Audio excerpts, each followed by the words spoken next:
I want to say there's less pressure and there's more camaraderie. Do you feel you have to carry the Iron Man movies in a way that you don't when there's lots of you? It just comes down, it's just a matter of schedule. I mean, you know, when you're in every shot of something, you know what I mean? Well, it's kind of like doing your own show. You know what I mean? It's not like someone saying, hey, I'll do the next interview for you, you know? So you forget, you know, you want to still make sure that you have your arc and your moments, but you're not responsible for the narrative of the whole thing. So it's kind of great. And I genuinely like all the other folks, so that helps. Were you a superhero fan as a child or as a teenager, or? I suppose as a Westerner, as an American, it's just so part of the kind of kid culture, you know? I wasn't like a nerd about it or anything, you know? But I'm definitely you know, all the old TV stuff and the comic book stuff has influenced me.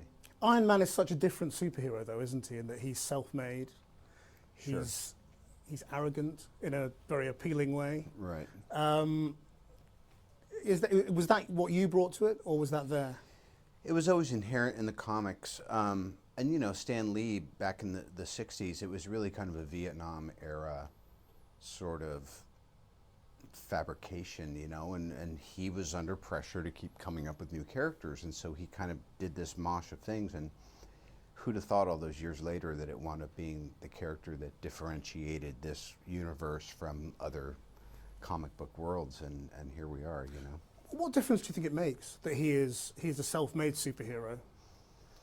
I think more than anything, I always played it like he's a guy who's in big business that you may or may not have judgment on. He's an arms dealer. And the metaphoric significance of having a piece of shrapnel from one of your own warheads blow up, and then you actually have to build something to save your own life. I always thought that to me is just, it's kind of a new myth.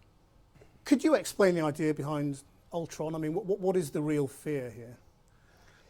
In Tony's mind, the idea behind a team like this is for the team to retire, because the odds are that one or all of them are going to get bumped pretty soon. So his idea is pretty altruistic. He's thinking, how can I put us out of business and still have a big bouncer at the door of our vulnerable little planet?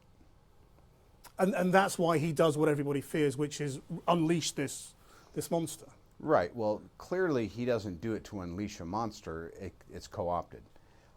There's a couple points in the script that I think is the reason that Age of Ultron is actually a worthy companion to Avengers, and in some ways a better film, in that it takes the conventions and it twists and retwists them in a way that's kind of clever. Just as an audience member, I'm like, oh, that's really cool. I appreciate the kind of complexity of it. And what do you think of the obvious parallels being made between you and Iron Man? At this point, it's natural, but if you'd asked me in the first Iron Man, I'd be like, that's me. And now I've realized that, of course it's not, you know. I'm not saying that I'm such a fantasist that I felt like I was Tony Stark, but I felt like it was my persona. But none of us are our personas. But he's becoming a much more likable character as well, isn't he? I suppose a better so. man. Yeah, he's becoming a better guy.